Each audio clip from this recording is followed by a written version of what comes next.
quiero darles el saludo de bienvenida por parte de nuestro proyecto y del trabajo que estamos realizando. Gracias por la asistencia, gracias por la presencia. Tenemos el gusto, y ya le voy a dar el paso, ya le doy el cambio, de estar hoy día sábado 28 de agosto en nuestro segundo conversatorio, y tenemos el gusto de estar nuevamente con el periodista Jairo Gómez Rodríguez, y le voy a dar la palabra a la profe Marta Cecilia Gutiérrez en nombre de, a ver, el otro día me corrían, Charsha, no era salsa, sino Charsha, ¿no? Y el proyecto de el Ayuntamiento de Sabadell. Muy bien. Un saludo para todos y todas. Estoy viendo a la profe Olga, estoy viendo a la profe que está con, dice Círculo de la Palabra, es una de las coordinadoras desde España, ¿no? Entonces, qué gusto, un saludo, un buen día y una buena energía a pesar o sobre las dificultades que tenemos también regional. Gracias por la presencia, Daniel, muchas gracias, ¿no? Un gustazo, gracias a los profesores, profesoras y estudiantes que se encuentran. Entonces, profe Marta Cecilia, estamos en sus manos. Bueno, muchas gracias. Buenos días a todos y a todas, a todos los que se conectan hoy sábado para acompañarnos en este segundo conversatorio en donde el profesor Jairo Gómez Rodríguez nos acompañará. Él ya hizo una primera intervención en el primer conversatorio, pero quiero volverlo a presentar. Él es comunicador social y periodista con experiencia en enlace de la Jurisdicción Especial para la Paz en el Congreso para hacer seguimiento legislativo a proyectos de ley de reforma constitucional relacionados con la justicia transicional. Tiene experiencia en cubrimiento de procesos de paz desde la década de los 90 hasta el último proceso de paz en La Habana, Cuba, que culminó con la firma del Acuerdo de Paz, y ha tenido un premio nacional de periodismo en 1998. Es miembro del Círculo de Periodistas de Bogotá y de Medios para la Paz. Entonces, hoy tenemos un invitado de lujo. Ya la primera exposición dejó a todos y a todas entusiasmadísimos y entusiasmadas con muchas preguntas, muchas inquietudes.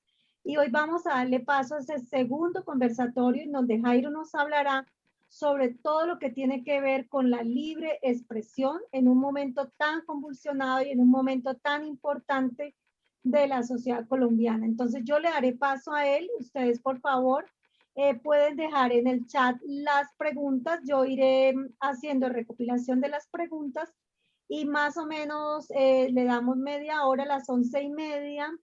Estaré recogiendo todas las preguntas, se las pasaré nuevamente al profesor Jairo para que él atienda todas las inquietudes. Entonces, buenos días, profesor Jairo, nuevamente, y le tiene usted la palabra. Pues Marta, Alma, ahí vi a Doris, a Olga, Sí. a todas un gran saludo. Qué bueno este nuevo encuentro con ustedes y pues además, por supuesto, destacando una labor como la que ustedes vienen haciendo. Me parece que en países como el nuestro, sin duda, todos los medios de comunicación juegan un papel importante en la reconstrucción de nuestro país en términos de paz, que aunque no la tenemos completa, por lo menos una buena parte de esa paz, de ese conflicto armado, lo hemos resuelto con la firma del acuerdo de paz que se dio en el año 2016. Me parece que es importante que en este contexto no solamente los medios de comunicación convencional se comprometan con este proceso, que no lo hacen en muchos casos de una manera honesta, me parece, y otros lo hacen de manera marginal. Pero eso estamos hablando de los medios convencionales.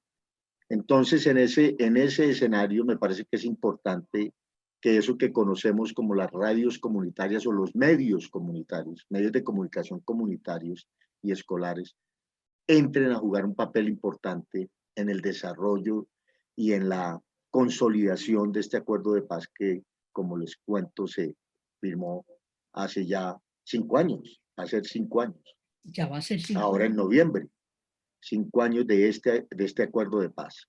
Bien, en ese contexto creo que es importante, digamos, hablar del papel de la comunicación en la construcción de esta paz desde los territorios, ¿sí?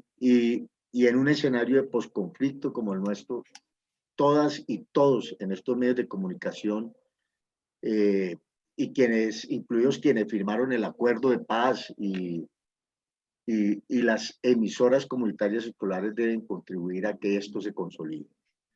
Y creo que hay varias tareas para que nos sirven como de elemento para poder ir consolidando desde estos medios comunitarios y escolares ese proceso de paz, ¿sí? Que va a contribuir a generar una paz en los territorios, sobre todo esos territorios que lejos de los centros urbanos de Colombia vivieron el conflicto armado. Digamos, parte de la tragedia colombiana es que los grandes centros urbanos no vivimos de lleno y en la cotidianidad el conflicto armado. Este se dio en esos territorios que peyorativamente incluso se les decía territorios marginales. Pero resulta que en esos territorios marginales, entre comillas, esos territorios donde se dio el conflicto armado, viven casi 10 o 12 millones de campesinos y campesinas, que fueron los que tuvieron que soportar y llevar sobre sus hombros este conflicto.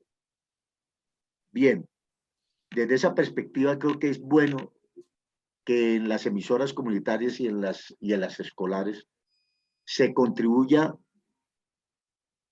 con una construcción de una cultura de reconciliación. Eso es importante a partir de ahí. Y esa es una de las importancias de los medios de comunicación, en este caso los medios comunitarios.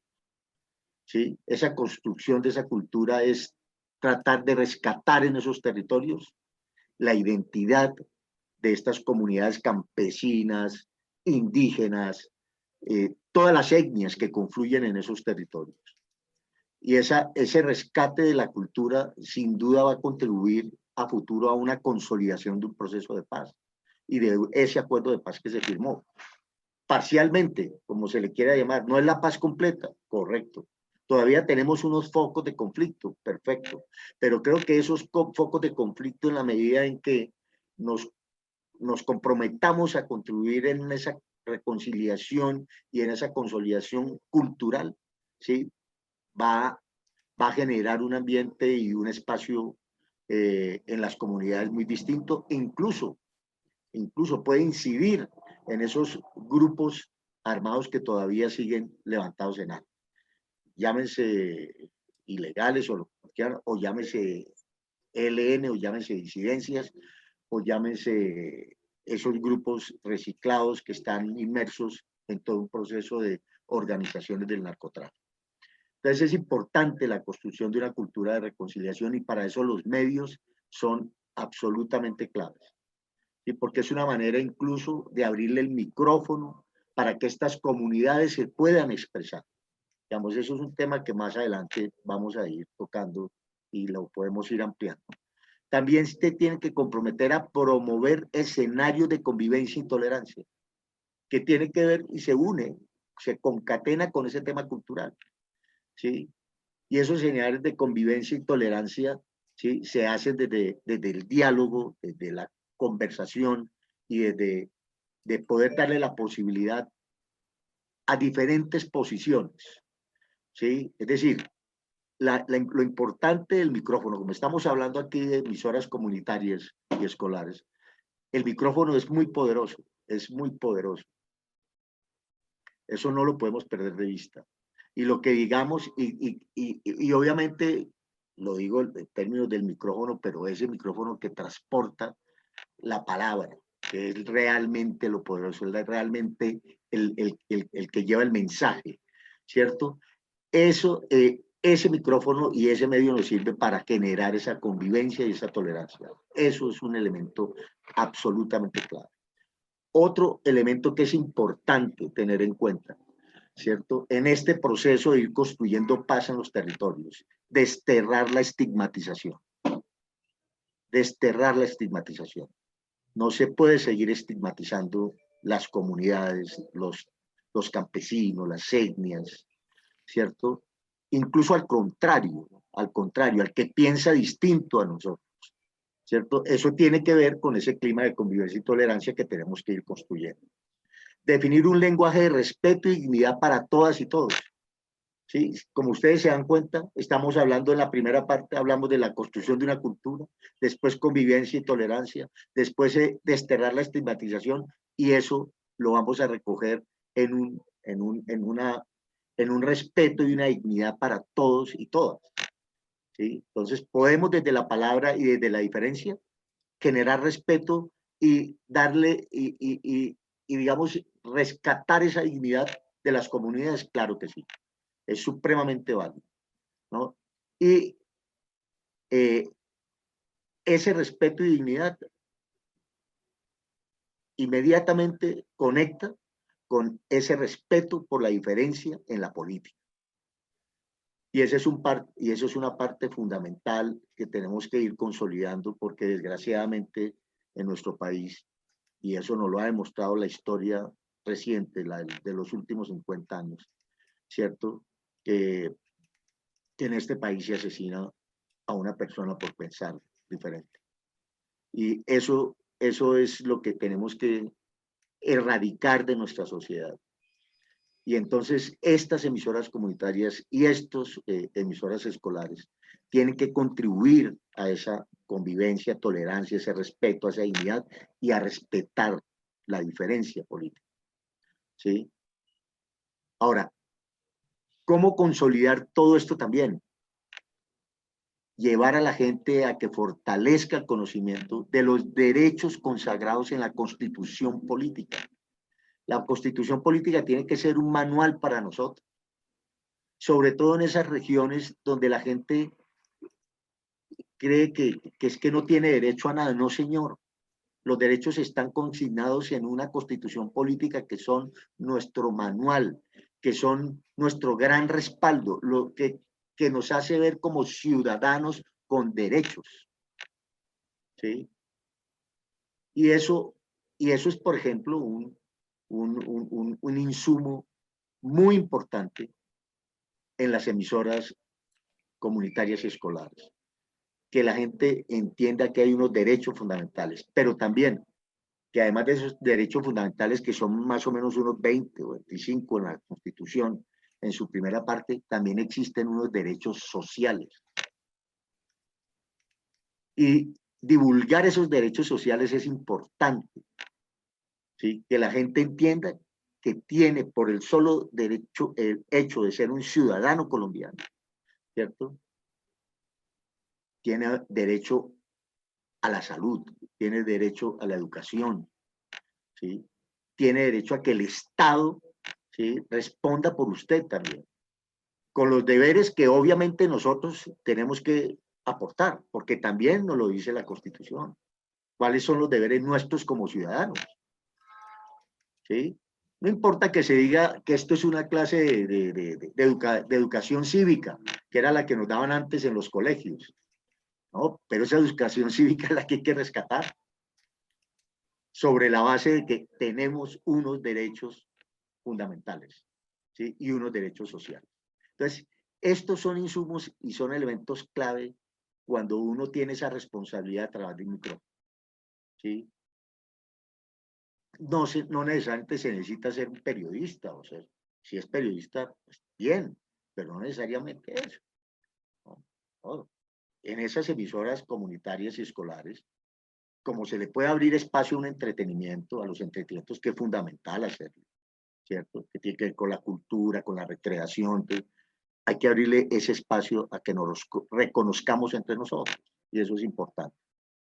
Entonces, ahora vamos con un tema que digamos es un poco de acuerdo con lo que Marta presentaba, que es con la libertad de expresión en el contexto de Colombia, ¿cierto? Yo diría que que aquí tenemos que volver a la Constitución política y que, como les decía, es nuestro gran manual y es al cual tenemos que acudir constantemente para poder entender el país y saber que somos ciudadanos y tenemos unos derechos.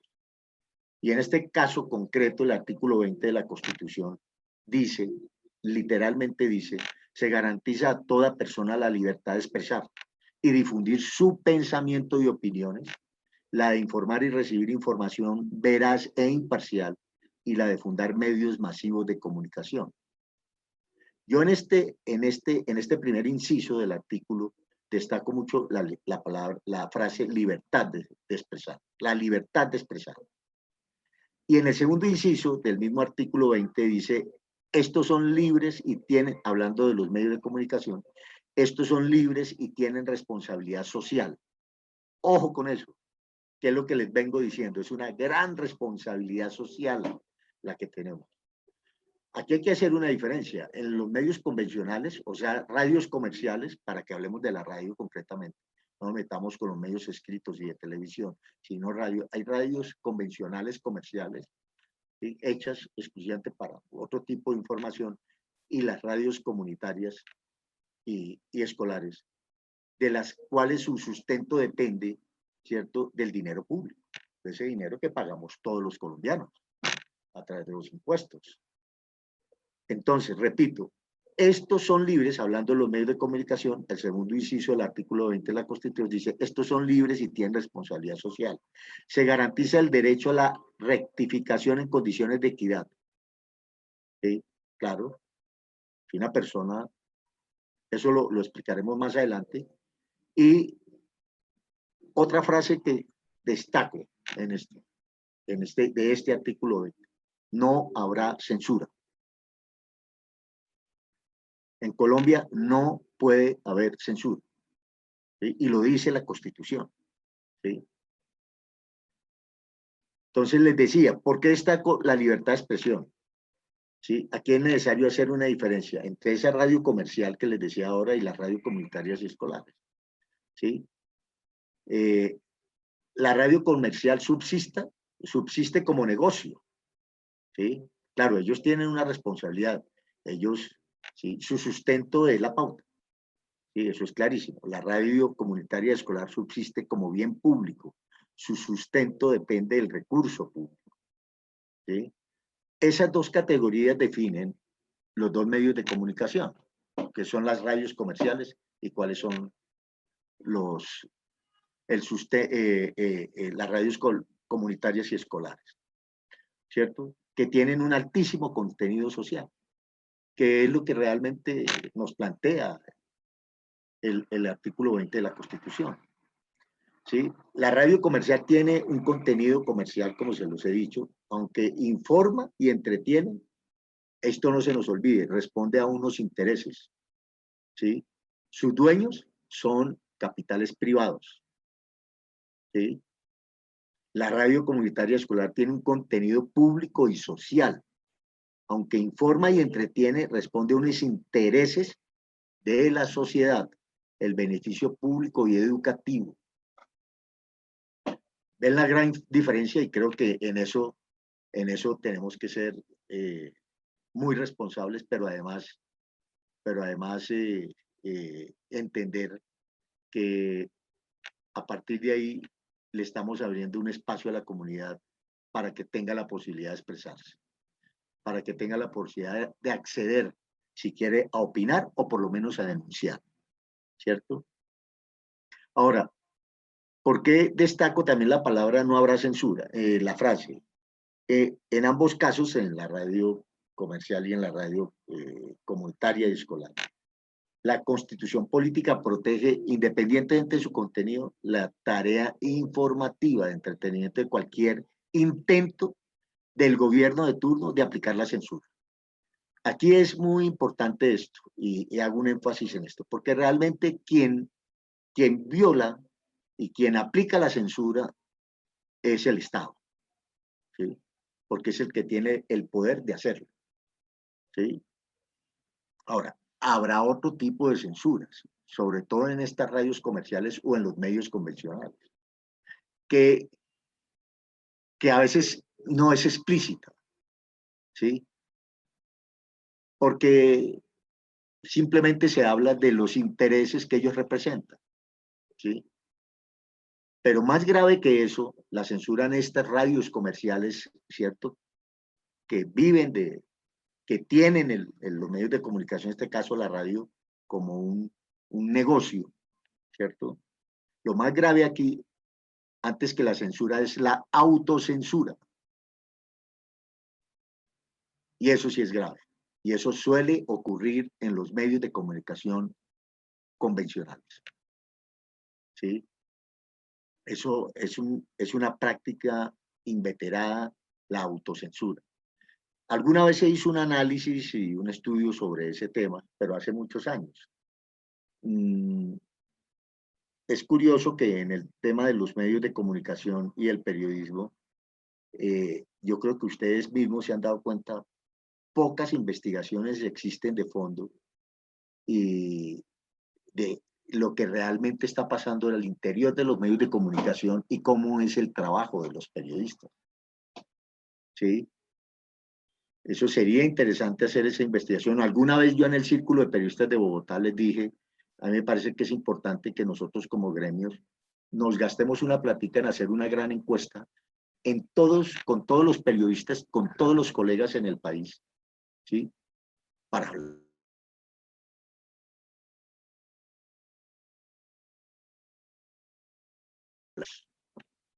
no tuve eco, porque también el Círculo de Periodistas de Bogotá, pues, ellos de alguna manera los medios desde afuera manejan esos gremios y evitan que se den este tipo de inquietudes y que mañana se hagan este tipo de investigaciones. Entonces yo creo que si ustedes buscan, alguna se dio hace mucho tiempo. Creo que esa época acá no haya cambiado mucho el panorama. Pero en esa investigación, en esa oportunidad, el tema de la autocensura fue muy crítico, ¿sí? Y eso todavía sigue ocurriendo. Creo que a veces en esos casos, cuando se va a informar, se piensa más en el dueño del medio de comunicación que en la necesidad de informar veraz e imparcialmente, a veces. Eso suele ocurrir.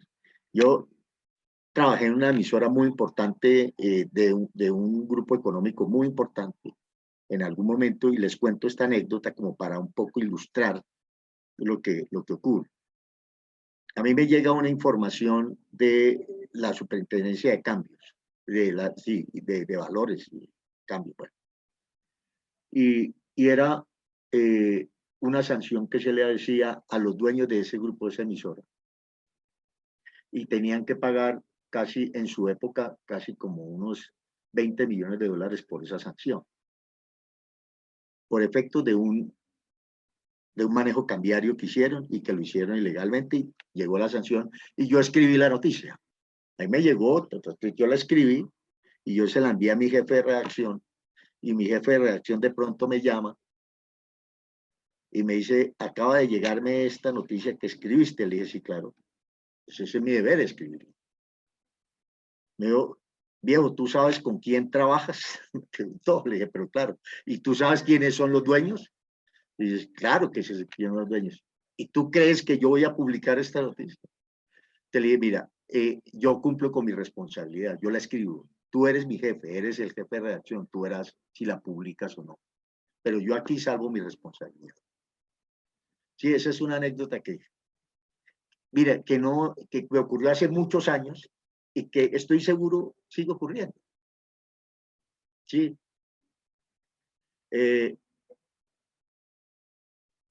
Entonces ese tema de la autocensura, antes que la censura, porque sí, digamos, ha habido intentonas de gobiernos para aplicar la censura, pero no les queda bien, porque en términos, el derecho a la información es un derecho universal, ¿cierto? Y Colombia ha suscrito muchos convenios internacionales y tal, y mañana el gobierno intenta censurar un medio de comunicación y se le va a venir el mundo encima. Porque en eso, digamos, hay cierta solidaridad. Ahora, la censura realmente se aplica desde el Estado hacia los medios. En los medios lo que se aplica es la autocensura, que es distinto. Y creo que he quedado como claro con eso, ¿cierto? Ahora, En el caso de las emisoras comunitarias y escolares, ¿cierto? Yo creo que la posibilidad de que haya una censura, la única podría ser que mañana el gobierno se sienta incómodo con una emisora comunitaria y mañana decida no subvencionarla. Eso es una manera de aplicar una censura, disfrazada y tal, pero lo hace, ¿cierto? O sea, hay muchas maneras, ¿no?, de hacerlo, como ocurre también desde la oficialidad con ciertos medios de comunicación, donde la pauta, por ejemplo, desde el Estado, se le restringe, ¿sí? Y esa se podría llamar también una especie de censura ahí disfrazada, ¿no? Entonces, casi quería hacer énfasis en eso. Ahora, graves violaciones a la libertad de expresión. Yo antes que hablar de las graves violaciones a la libertad de expresión, yo diría más bien, les hablaría más bien desde la perspectiva de cómo protege la ley a los periodistas, a los comunicadores. Y eso es importante tenerlo en cuenta.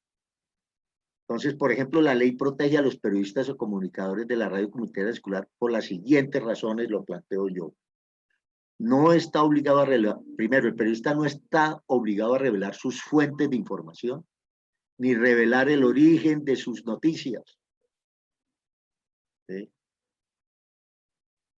Entonces, por ley, no estamos obligados a revelar la fuente de información, ni revelar el origen de nuestras noticias, ¿no? Ahora, el periodista comunicador adquiere una responsabilidad por sus afirmaciones, obvio. Uno tiene que creerle a sus fuentes, pero uno es el que sabe valorar o no si esa fuente es realmente seria o no, ¿sí? Para uno poder comunicar lo que esa fuente le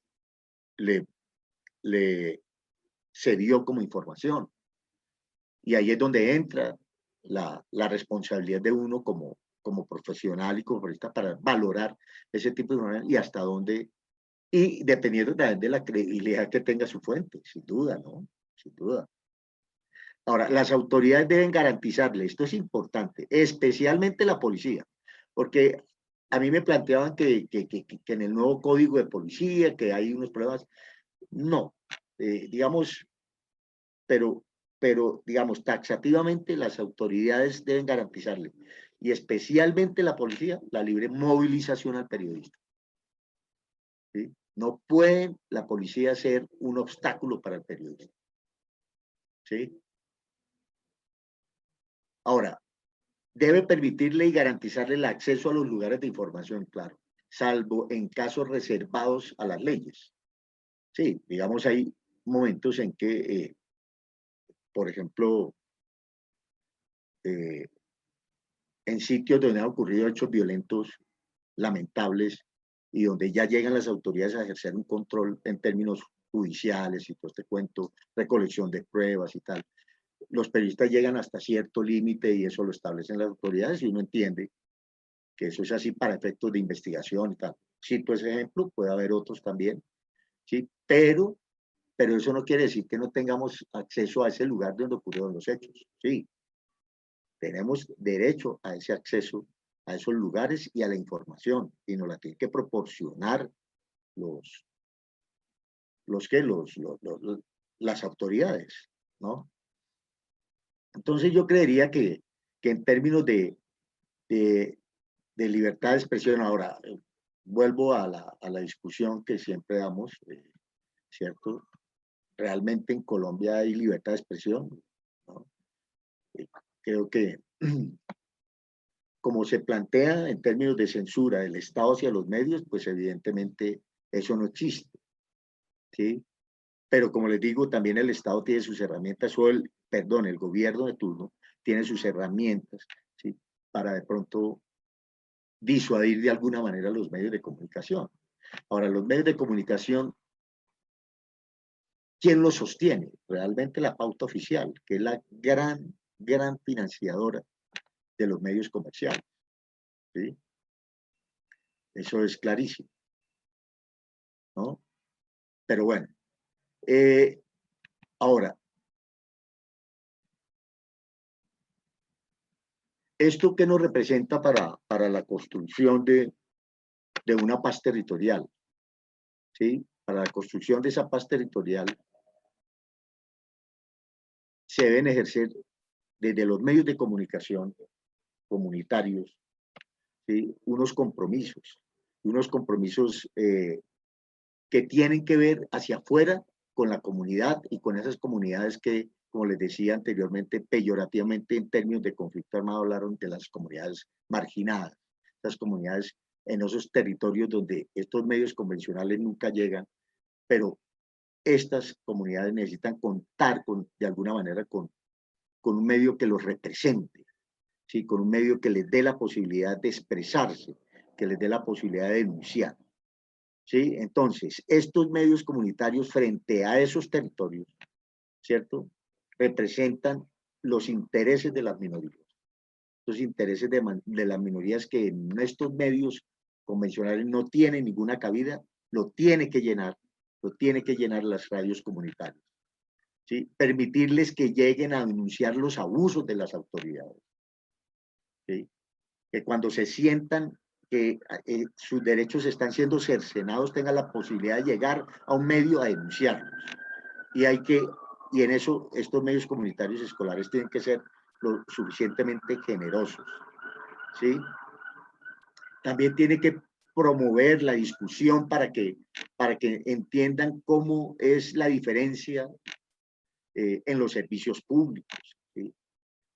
Cómo las comunidades definen los problemas educativos que hay en la comunidad y que hay que mejorar. Los ejemplos, mover los ejemplos esos positivos también de la comunidad que quiere expresarlos y los quiere hacer públicos, ¿sí? Y como les decía anteriormente, en medio de ese proceso de convivencia y de rescatar la dignidad, del respeto, ¿sí? Una de las tareas fundamentales de la radio comunitaria para construir esa paz territorial es equilibrar las opiniones, las diferentes opiniones cuando hay conflictos entre la comunidad. ¿Sí? Hay que equilibrar esa información, eso es importante. Entonces es abrirle la posibilidad de que a quien denuncia tenga derecho especial y quien se defienda también lo haga. Y lo hagan siempre en un contexto de diálogo y de conversación y de contribuir a mejorar el ambiente en la comunidad. Y en eso las radios comunitarias y escolares juegan un papel súper importante, muy importante, ¿sí? Porque es una manera de ir generando convivencia y respeto por los demás. También ese equilibrio se tiene que lograr entre lo que implica el gobierno y la comunidad. Es importante establecer esa conexión para que la comunidad, que es la que realmente en este momento o en ese momento está recibiendo los supuestos beneficios del gobierno, cuando se sienta que está siendo vulnerada y que esos derechos no se están cumpliendo, tiene todo el derecho de ir a denunciar a ese gobierno local, a ese gobierno municipal, a ese gobierno regional, de sus incumplimientos y reclamarlos. Para eso son los medios de comunicación. Esos micrófonos hay que abrirlos, ¿sí? Y otra cosa y elemento también importante es recoger experiencias que dignifiquen la comunidad, destacarlas, ¿sí? Para que la gente se sienta reconocida, que es muy importante. Porque yo creo que sí, hay muchos derechos fundamentales que se violan, pero yo creo que hay uno de los derechos fundamentales que a veces no, digamos, no son perceptibles, pero que se violan constantemente, es esa violación a través de la indiferencia. No hay cosa más que provoque indignación que la indiferencia. ¿Sí? Y hay que romper con esos esquemas. ¿Sí? Y desde esta perspectiva de la importancia de los medios comunitarios, sin duda se puede lograr. Ahora,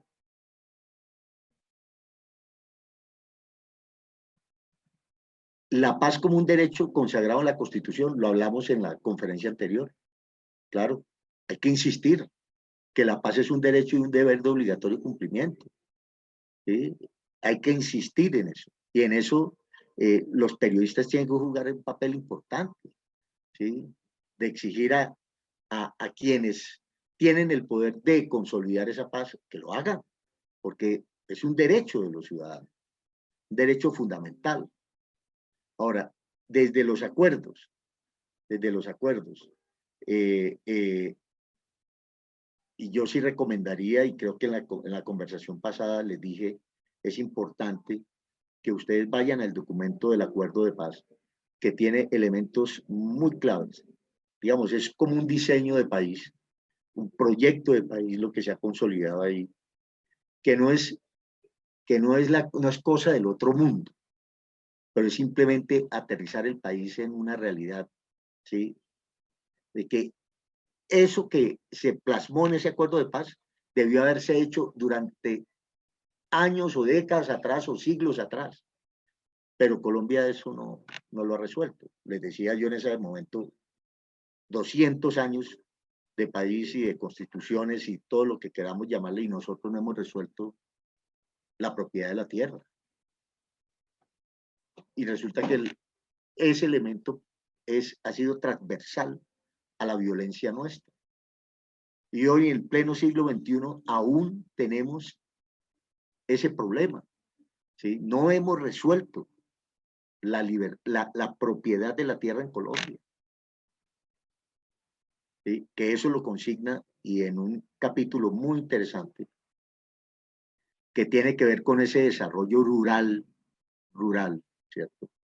Que es donde están esas radios comunitarias trabajando en esos territorios de paz, ¿sí? Para rescatar esos derechos de esas comunidades campesinas, étnicas, indígenas, ¿cierto?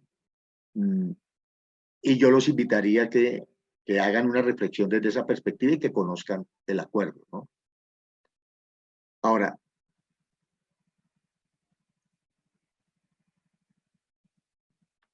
en el acuerdo les decía en la conferencia pasada,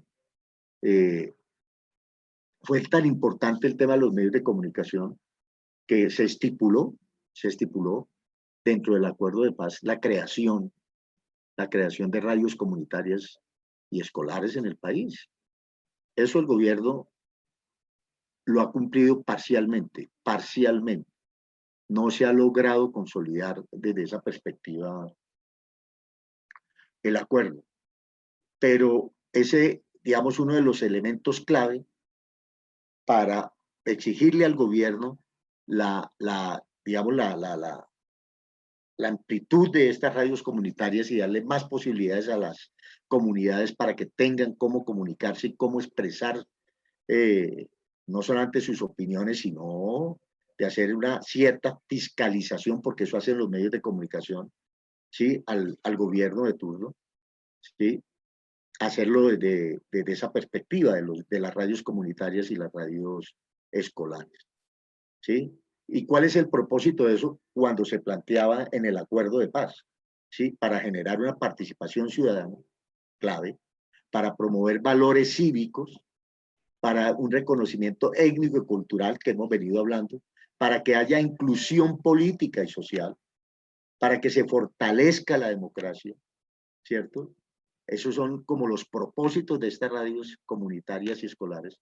Y también entrega unos elementos de cómo hacer ese trabajo, y es abrir, es decir, cómo ampliar la llegada a estas emisoras comunitarias. Y en el mismo acuerdo de paz lo plantean ahí para que en cumplimiento del acuerdo el gobierno de turno tuviera que desarrollarlos. Como es abrir nuevas convocatorias para crear estos medios, que les decía, lo ha hecho todavía de una manera muy parcial. Promover la capacitación de trabajadoras y trabajadores, importantísimo. No es solamente entregarles unos elementos técnicos y miren a ver qué hacen, no, también los vamos a capacitar. Y eso es un elemento importante para tener en cuenta. Y abrir espacios de divulgación de trabajo comunitario, que es lo que hemos venido conversando, que la gente tenga esa posibilidad de acceso, y ayudarles a financiar contenidos que fomenten la cultura, que fomenten la paz y la reconciliación, ¿sí? Porque no se trata de solo abrirles un espacio y no entregarles los recursos, ¿sí? Es decir, sí, les están entregando la vara para pescar, ¿cierto? Pero también enséñenles a pescar, ¿sí? De eso se trata. Entonces, digamos, yo en este contexto dejaría ahí mi exposición. Si hay alguna inquietud y algunas preguntas, pues ahí las desarrollamos.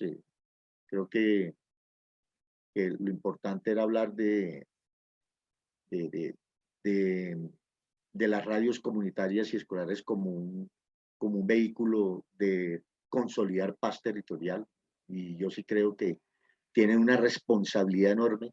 Son además un vehículo extraordinario, ¿sí? Que el gobierno que venga, no este, porque este se dedicó a hacer trizas el acuerdo de paz, el gobierno que venga, que ojalá recoja esos postulados del acuerdo de paz y lo desarrolle como debe ser. Eso va a contribuir sin duda a consolidar la paz en el país. Y dentro de todo ese proceso, este elemento de las radios comunitarias y escolares, como se estableció en el acuerdo de paz, va a ser fundamental para que la gente tenga posibilidades de acceso. Ahora, esperemos que mañana no se tumbe la plata de la conectividad, ¿cierto? Que se planteó este gobierno y que estamos en este escándalo. Sí, para que mañana pueda llegar el internet a esas regiones, ¿cierto? Rurales, apartadas, ¿cierto? Y la gente ya no solamente tenga la posibilidad de crear las radios comunitarias escolares, sino también inventarse unos canales locales de televisión vía internet, que perfectamente se puede hacer, ¿no? Es decir, las posibilidades a futuro, si se hacen las cosas bien, son enormes, ¿sí? Yo lo dejaría ahí y pues si tienen alguna inquietud, pues aquí estoy presente. Bueno, muchas gracias, profesor Jairo. Hoy realmente tenemos pocas preguntas, pero yo las voy a leer. Aquí hay una pregunta que ¿cuál es la diferencia entre disuadir y censurar en el entorno comunicativo? Y bueno, también es maravilloso poder entender y ver las emisoras comunitarias y escolares como movilizadores de la construcción de paz, lugares en las que se construye desde la esperanza y en la búsqueda del bienestar colectivo. Otro comentario, profes, es un gran desafío romper con la indiferencia en estos escenarios. Yo creo que más que preguntas fueron como comentarios, de que la gente está como muy interesada en continuar en este tema de las radios comunitarias, pero la pregunta fundamental es cómo romper ese desafío entre la indiferencia y la disuasión. Entonces, si alguien más tiene preguntas, por favor, esta es la primera pregunta, pero si tienen otras preguntas, por favor, o las formulan directamente o las dejan en el chat. Les agradecemos. Profe, tiene la palabra. Sobre el tema de la disuasión y censura, hay un ejemplo que me parece importante traer a colación y ponerlo en este escenario, que además es coyuntural y lo acabamos de experimentar en la ciudad de Cali con el periodista José Alberto Tejada, director del Canal 2 en Cali. Yo creo que buena parte de lo que sucedió en esta marcha social, en este estallido social, y sobre todo en ese epicentro que fue Cali, y en ese sector de la resistencia, pudimos conocer muy de cerca lo que realmente estaba ocurriendo, porque este señor, dueño de un canal comunitario, mire la importancia de la comunicación comunitaria, sea la radio o sea la televisión. El señor se fue a los sitios, ¿cierto?, que no hacían los medios convencionales, ¿sí?, a averiguar in situ qué estaba ocurriendo. Y pudo detectar que buena parte de esas movilizaciones eran pacíficas y que buena parte de esas violencias que generaron posteriormente fueron provocadas por la policía, porque ese era su objetivo, por el SMAT, por la policía e incluso por personas de civil armadas que llegaban a esos territorios. Y esas denuncias a este señor, ¿sí?, José Alberto Tejada, le han provocado un cambio en su vida cotidiana. Hoy recibe amenazas. Hoy le están exigiendo al gobierno que le proteja su vida, no solamente la de él y la de su familia, también las de sus compañeros del Canal 2 de Cali, que uno creería que es que él tiene la gran infraestructura para tener un canal. No, el Canal 2 de Cali es un canal en YouTube. Y ese canal en YouTube lo podemos montar todos. Aquí, hoy, podemos decir, vamos a montar un canal en YouTube a partir de hoy. Se puede hacer. Y este señor, con unos elementos técnicos, los básicos, con eso simplemente se dedicó a denunciar. ¿Sí? Una manera de aplicar esa censura, ¿sí? Es, por supuesto, a través de las amenazas, ¿sí? Que pueden venir de muchos sectores, pero también de instituciones como la policía, ¿sí? Sí, pues es que uno eso lo experimentó en el pasado y en Colombia eso suele ocurrir, y no solamente en Colombia, seguramente en muchos lugares del mundo, porque los periodistas definitivamente somos incómodos y tenemos que ser incómodos, porque el compromiso de los periodistas es con la comunidad. O sea, que hace la comunidad a los periodistas nos entrega una gran responsabilidad, que es la que y nos dice, ustedes son nuestros mediadores y fiscalizadores frente al poder. Y necesitamos que ustedes, señores periodistas, con responsabilidad nos informen qué hace el poder.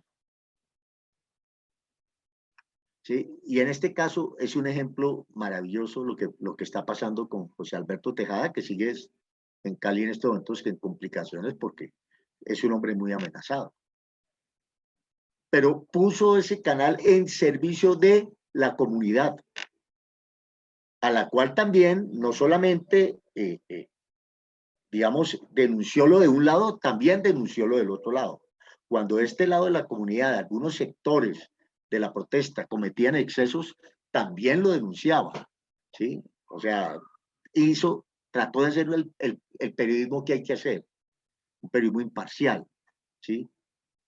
Y donde trató de conciliar las posiciones distintas, ¿sí? La posición de los que no estaban a favor del paro y la posición de los que estaban a favor del paro, ¿sí? Yo le hice un seguimiento a su canal porque me llamó poderosamente la atención lo que este señor hizo en Cali, ¿sí? Que fue un gran ejemplo de reportería y de seriedad en la comunicación, ¿sí? Y un ejemplo para los medios de comunicación convencionales, que sabemos quiénes son. O sea, a ver,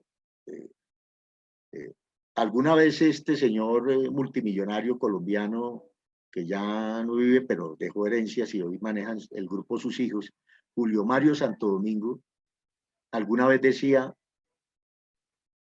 los medios de comunicación son como un revólver, hay que ponerlos a disparar cuando sea necesario. ¿Sí? Y entonces esos medios de comunicación convencionales para estos poderosos y estas corporaciones son eso, ¿sí? Los utilizan ¿para qué? Para ponerlos a disparar cuando sea necesario y favorecer sus intereses, ¿sí?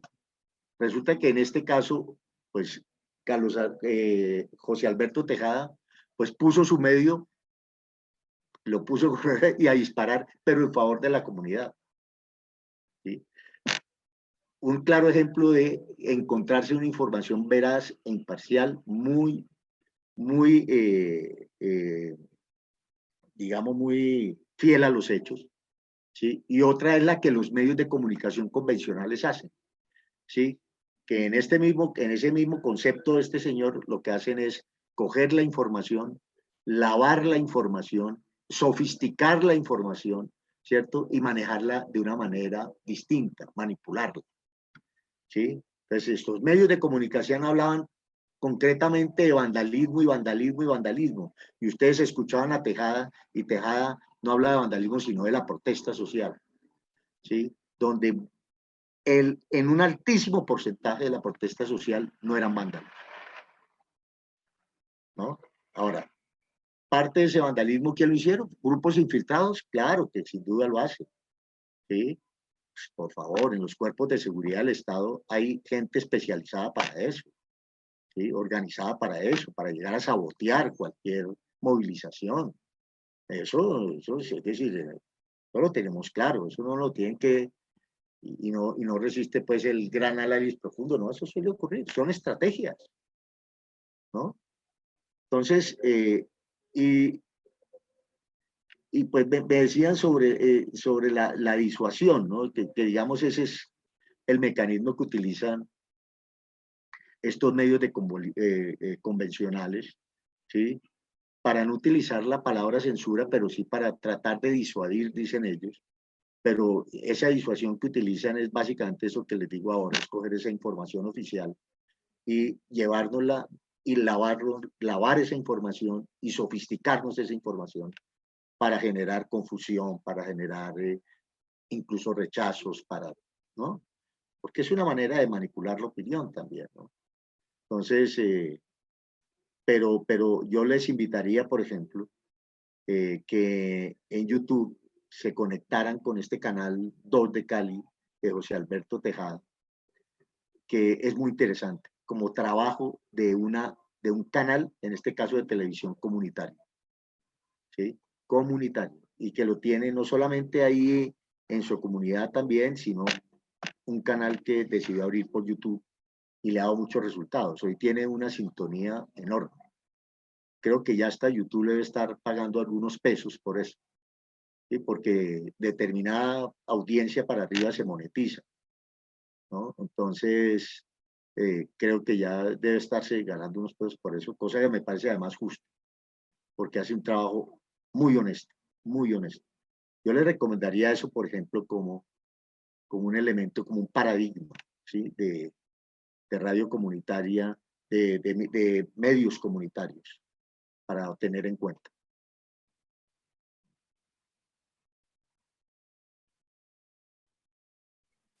Bueno, muchas gracias por su respuesta. Quisiera saber si alguien quiere en directo hacerle alguna pregunta al profesor Jairo. Profesora Alma Montoya, tiene la palabra.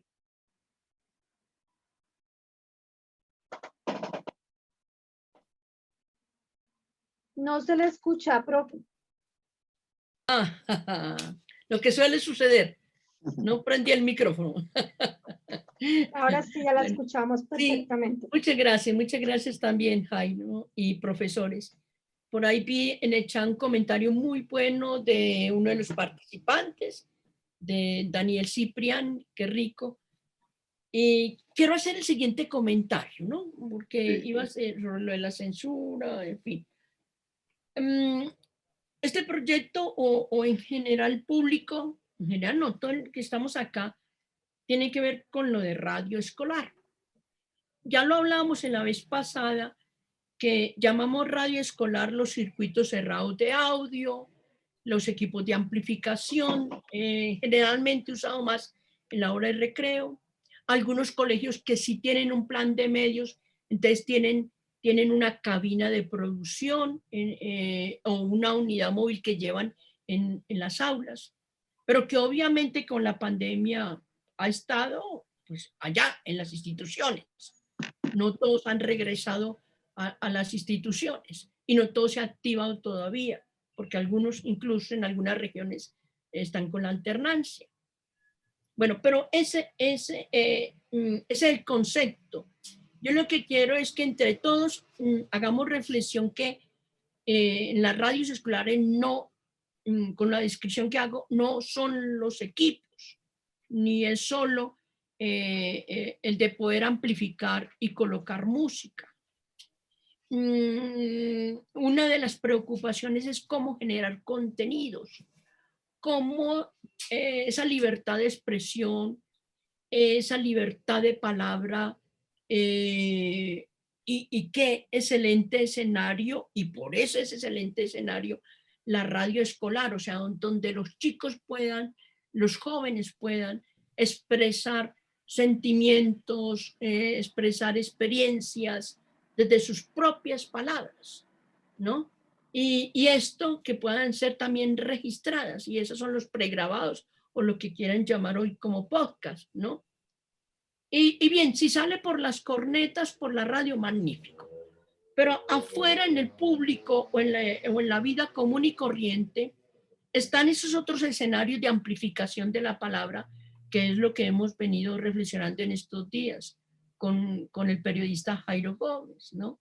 Y son radios comunitarias, que no en todos, pero son 700 que están prendidas, o sea que casi que en los principales municipios todos la tienen. Entonces son radios comunitarias, son radios de interés público, y lo estoy diciendo porque algunos de los que están aquí participando están de interés público, están las radios indígenas dentro de las de interés público, y algunas escolares entran con esa frecuencia de interés público, ¿no? Ok, están las de las universidades, son de interés público, están las de alguna gobernación, son de interés público, universidades, ya lo mencioné, ok, algunas como en 2 bibliotecas públicas tienen su emisora, son de interés público. Y el tercer grupo, que el profe ha llamado, o el periodista ha llamado convencionales, pues que son las privadas y comerciales. Pero valga recordar que en algunos municipios, algunos pueblos, hay emisoras privadas que hacen muy bien las veces de comunitario, que hacen muy bien, y que en algunas incluso son más comunitarias que las mismas comunitarias, porque tristemente las comunitarias, no todas, suceden también en las buenas familias, ¿no? Juegan a hacer el papel de comercial.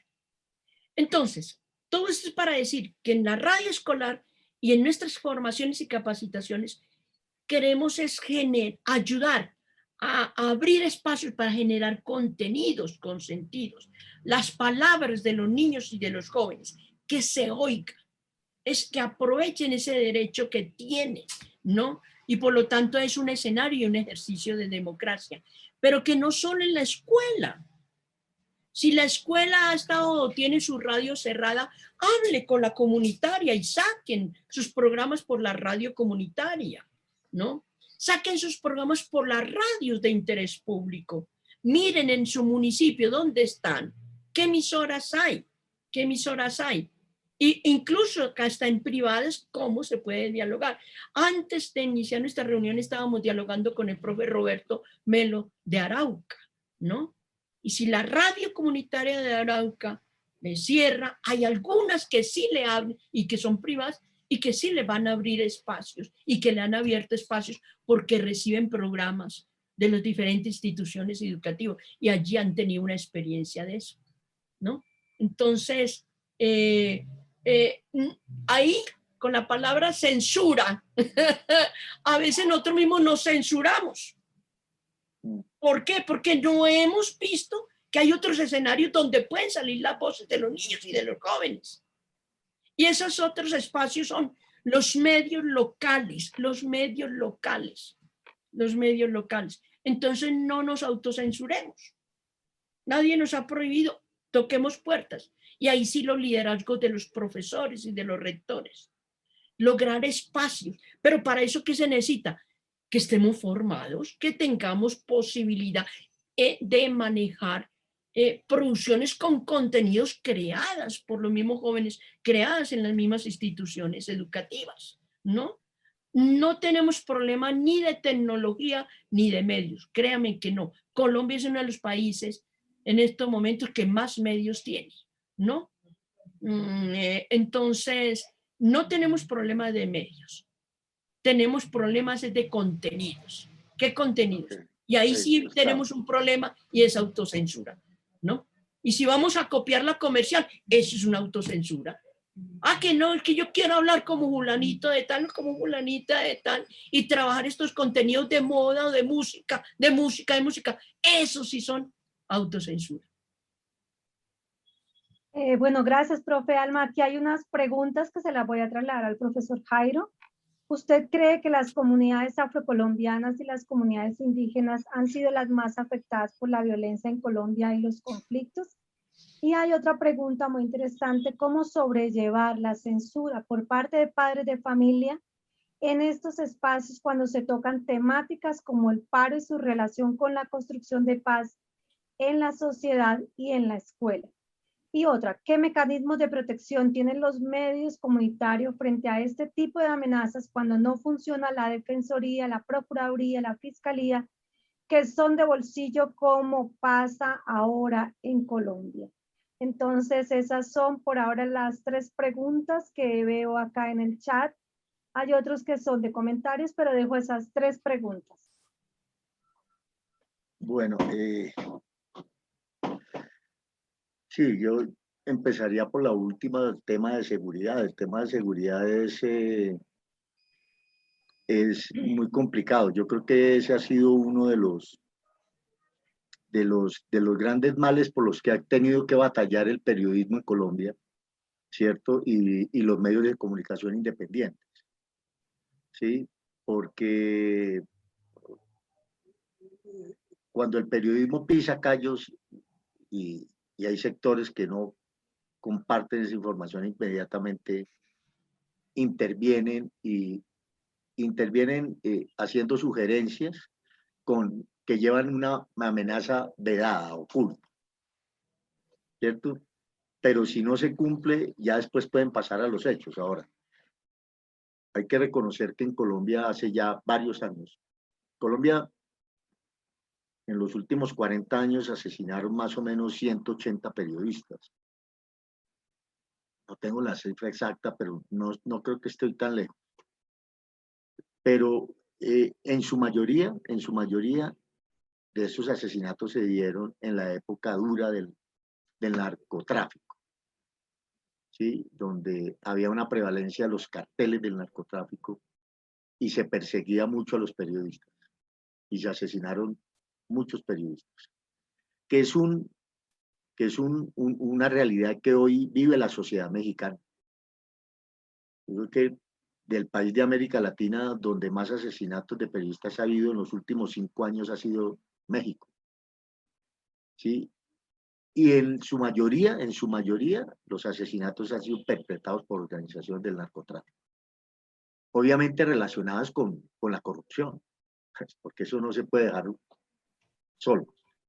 Es decir, el narcotráfico tiene un poder corruptor y ese poder corruptor toca unas fases de la sociedad, ¿cierto? Que termina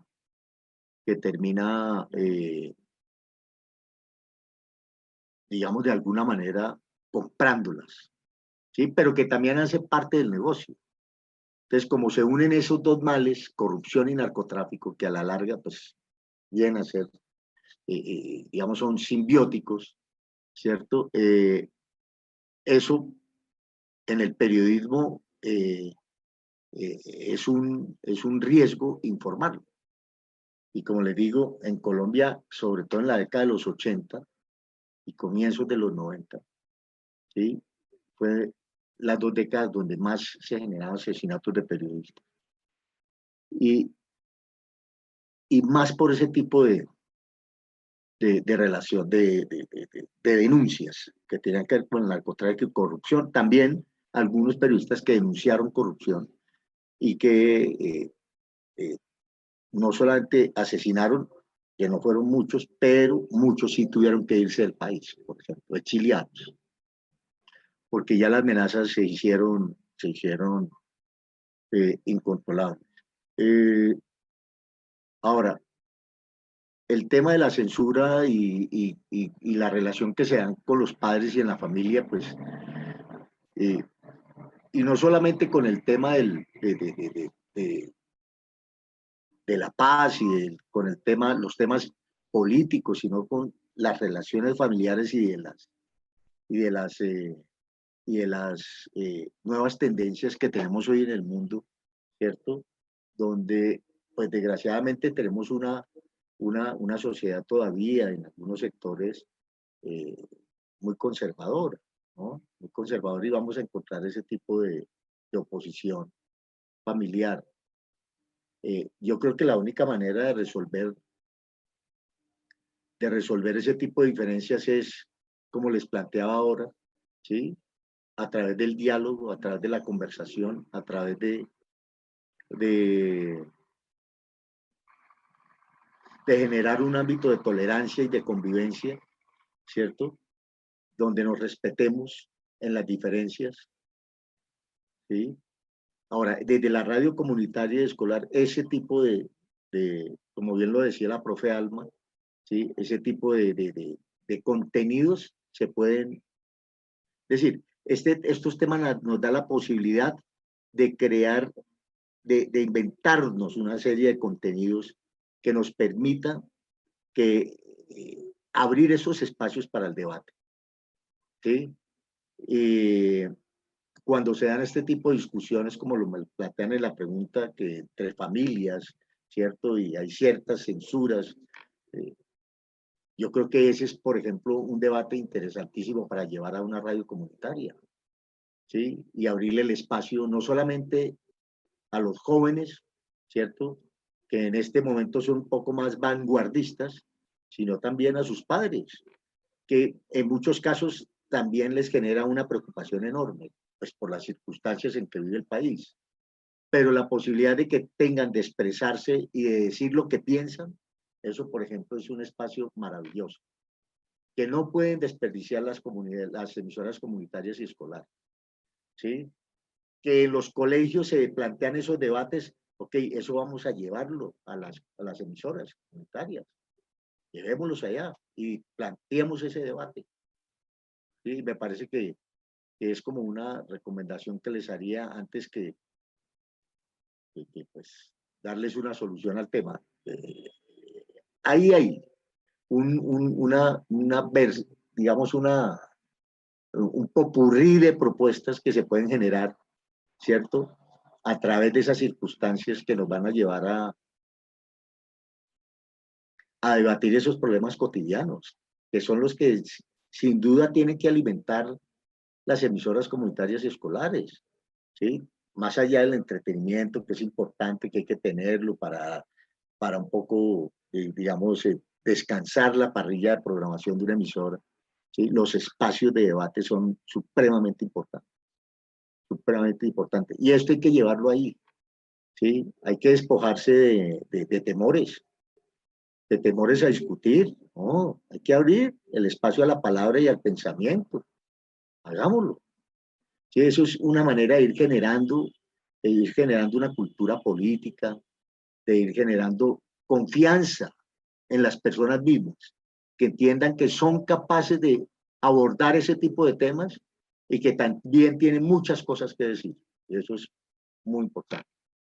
Yo lo dejaría ahí, Marta, no sé. Bueno, muchas gracias. Yo creo que esas eran las preguntas que había formulado el público, los profesores y estudiantes que están participando hoy de esta conferencia. Entonces, no sé si Alma tiene algún otro comentario. Estábamos pendientes de hacer algún otro comentario. Por favor, están los micrófonos abiertos ya para que ustedes puedan hacerle directamente alguna otra pregunta al profesor Jairo. Y si no, terminaríamos la sesión de hoy por en la fase de comentarios. Entonces, invito a que se animen a los profesores, a Sí, los niños, a los estudiantes. Por favor, tienen el micrófono abierto. bueno, yo quiero intervenir, si me permite. Claro. Bien, creo que el espacio da la oportunidad, ya lo había comentado ahí en el chat, que hay tres aspectos, tres estrategias que se mencionaron en la primera charla del periodista Jairo, donde nos invitó a que esas tres grandes estrategias que se dan con la lectura de los acuerdos, que es el diálogo, la mediación y la negociación, y que es la ruta, es el camino para llegar a feliz término, que es cómo empezar ese diálogo, pero también esa mediación entre tantas, digamos, dificultades y con tantas diferencias que existen, y cómo llegar a mediar para que tengamos finalmente un proceso de paz. Pero el comentario va a que encuentro en las palabras del periodista por la invitación que reitera a que a través de la radio podamos trabajar con nuestras comunidades escolares, y creo que ese espacio se puede aprovechar al comienzo del año escolar, cuando se tiene que nombrar, se tiene que, no nombrar, elegir, mejor, elegir el gobierno escolar. Qué interesante que pudiésemos entonces, así como los candidatos a las alcaldías o a los candidatos a la presidencia o todos estos procesos de votación que se hacen para elegir democráticamente a nuestros representantes, también pudiéramos hacerlo invitando en un debate, en un diálogo, en una conversación a personeros escolares de un municipio donde a través de la radio, pues como que conozcamos qué piensan, qué sienten, qué dicen, qué quieren respecto a su pensamiento, porque aspiran a ser candidatos y a ser nombrados personeros escolares. Igual con los otros miembros del consejo, o mejor, con el gobierno escolar en cada uno de los establecimientos. Creo que hay una oportunidad pedagógica interesante para que la radio sea el instrumento y la estrategia pedagógica para impulsar este llamado. Sin embargo, una de las principales dificultades con las que tienen los gobiernos escolares son las restricciones de sus propios directivos. Porque cuando estos chicos tienen esa capacidad o ese desarrollo de su pensamiento crítico y lo ponen al servicio de sus propios compañeros, internamente, eso es como una réplica del gobierno grande al gobierno chico, que es el colegio. Y las directivas hacen de restricción, de censura, y generalmente los gobiernos escolares no se pronuncian los personeros poco porque hay restricciones que las mismas directivas de los planteles, los mismos maestros y los mismos padres a veces no dejan que esos chicos puedan expresarse libremente, pero sí la oportunidad, con las palabras del periodista Jairo Gómez, a que pudiésemos en un municipio cualquiera, pudiera ser aquí mismo, un debate público de escuchar a los jóvenes qué piensan, qué sienten, qué quieren frente a sus gobiernos escolares. Sería una oportunidad bien interesante. Yo lo considero una oportunidad porque digamos que aquí hablar de la paz territorial pues es una oportunidad pedagógica para dialogar y remar juntos, aunque se tilde de que a los estudiantes se les está adoctrinando como una de las estrategias como para, digamos, disminuir esa intensidad que puede haber en que estos chicos desarrollen pensamiento crítico, pero esa es una oportunidad que a mí me parece interesante considerarla. Gracias, Alma. Bueno, si Alma o Jairo quieren agregar algo o hacer una reflexión sobre el tema, Jairo, pues a mí me parece muy importante esta reflexión que presenta el profesor Roberto, porque, digamos, desde las nuevas pedagogías para la paz, si se quiere, se ha venido trabajando permanentemente en la formación de un pensamiento crítico al interior de la escuela. Y creo que las radios comunitarias pueden aportar en esa construcción más allá del aula de clase, que a veces limita las posibilidades que tiene el profesor para intercambiar, para construir y para trabajar en ese pensamiento crítico, ¿no? Entonces yo creo que lo que plantea el profesor es muy importante. Igual, trabajar todo esto que tiene que ver con todas las al interior del colegio, no solamente los gobiernos escolares, sino los manuales de convivencia, que son otro instrumento de democratización de la educación, que queda a veces en letra muerta hacia el colegio y las instituciones, o si no hay un movimiento pedagógico que lo acompañe en las regiones, para que este manual de convivencia sea un instrumento pedagógico de formación de conciencia en los estudiantes, ¿no? Entonces yo sí creo que es un movimiento, hace parte más de un movimiento pedagógico en donde estén maestros, estudiantes y padres de familia. Porque como lo planteaban en alguna de las preguntas, a veces los padres de familia pues se encargan de autocensurarse, ¿no? Y de censurar a sus estudiantes, a sus chicos.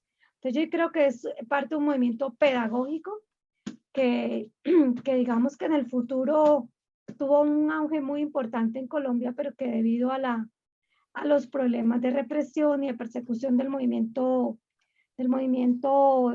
estudiantil y del movimiento pedagógico se han venido un poco abajo. Pero es momento también de seguir construyendo desde abajo movimiento pedagógico para la construcción de un pensamiento crítico. Esa sería como mi reflexión frente a lo que plantea el profesor. Entonces, no sé si alguien más quiere agregar alguna otra pregunta o una reflexión sobre el tema. ¿No? No. Está hoy el público está muy callado. Sí, diga. Hola. Bueno, yo escribí una preguntita por el chat, no sé si ustedes la alcanzaron a leer, pero tengo dos preguntitas. La primera es que si usted cree que la tasa de asesinatos en Colombia ha bajado desde que se firmó el acuerdo de paz. Y la siguiente, ¿cuál otra pregunta tenías tú?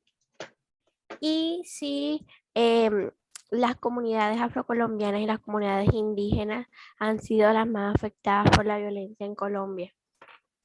Bueno, muchas gracias. Entonces le damos la palabra al profesor Jairo para que nos haga sus reflexiones sobre estas dos preguntas. Ahora, sí, yo digo que en términos generales, la tasa de homicidios desde la perspectiva del conflicto armado, después del acuerdo de paz se bajó sustancialmente, sin duda. La firma de haber hecho esa firma parcial de ese acuerdo de paz, porque todavía no tenemos la paz completa, que es algo por lo que tenemos que seguir luchando. Sin duda los niveles de violencia en términos de conflictos bajaron sustancialmente. Las tasas de homicidios y es muy fácilmente comprobable. Por ejemplo, hoy el hospital militar es un hospital prácticamente desocupado, salvo que tenga pacientes de pandemia. Pero en el pasado el hospital militar vivía atiborrado de militares heridos en combate, y eso era constantemente, que el hospital vivía a tope. Hoy, sin duda, está demostrado que el proceso de paz ha dado, en aspectos de vidas humanas, ¿cierto?, ha dado un resultado enorme, porque las tasas de muertes por cuestión del conflicto armado se bajaron sustancialmente. Eso es un hecho irreprochable, está demostrado. Y es uno de los principales argumentos que se esgrimen hoy para defender el acuerdo de paz y para consolidarlo aún más y para tratar de consolidar una paz completa en el inmediato futuro, ¿no? Ahora, lo de las comunidades indígenas y étnicas que han sido las más afectadas por el conflicto armado, pues yo creo que sí, ¿no? En el caso, por ejemplo, de los indígenas en el Cauca, una zona muy compleja, donde convergen no solamente, y en el pasado también, no solamente grupos guerrilleros, sino organizaciones de narcotráfico muy fuertes, muy fuertes. Y los indígenas siempre estuvieron en la mitad de ese conflicto. En este caso, por ejemplo, esa zona ahora, en otras regiones del país, pues no nos podemos olvidar de los Montes de María y toda esta zona hacia arriba, hacia la Sierra Nevada, y, ¿cierto?, la persecución que ha habido y el despojo de tierras de los indígenas también ha sido una cosa lamentable. En otras regiones del país igual, pero sin duda los indígenas ha sido una de las poblaciones mucho más afectadas por el conflicto armado en Colombia. Y por supuesto las negritudes y campesinos y campesinas, ¿no? Porque es que el conflicto realmente, como les señalaba al comienzo de esta conversación, el conflicto no lo sentimos en los cascos urbanos, salvo cuando llegaban aquí algunas acciones guerrilleras muy esporádicas, pero realmente el conflicto se escenificó en la ruralidad colombiana, que es donde viven todas estas comunidades. Ahora, que una vez firmado el acuerdo de paz, esos niveles de violencia se bajaron en algunas regiones del país sustancialmente, es verdad.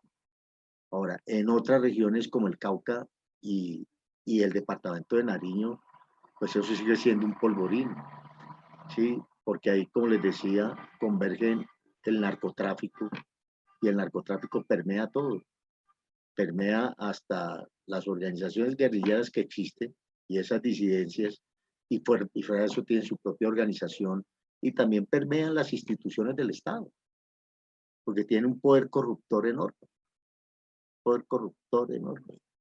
¿sí? Y en esa mitad pues están las comunidades indígenas ancestrales en esa región del país.